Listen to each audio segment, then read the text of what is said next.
ભરૂચ જિલ્લામાં બાંગ્લાદેશી ઘૂસણખોરોની શોધખોળ માટે ભરૂચ જિલ્લામાં 50 જેટલી ટીમોએ ગત રાત્રિના કોમ્બિંગ અને ચેકિંગ હાથ ધરવામાં આવ્યું હતું. શંકાસ્પદ લોકોની તપાસ શરૂ કરી છે.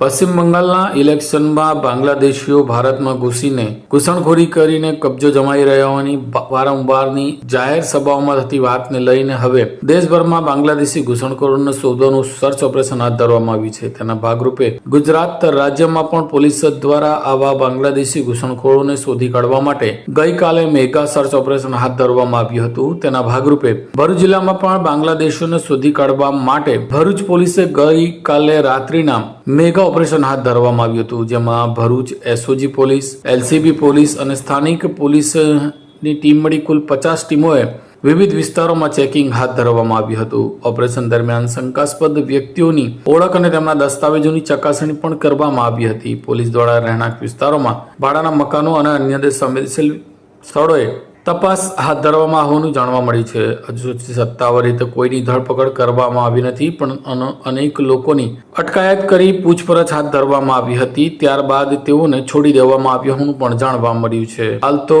આ મામલે પોલીસના અધિકૃત નિવેદનની રાહ જોવામાં આવી રહી છે. જોકે કેટલા બાંગ્લાદેશીઓ પકડાયા, કેટલા ઘૂસણખોરો પકડાયા તે દિશામાં હજુ સુધી સચોટ માહિતી પોલીસ તરફથી મળી નથી. આગામી દિવસોમાં આ મામલે પોલીસ ખુલાસો કરશે.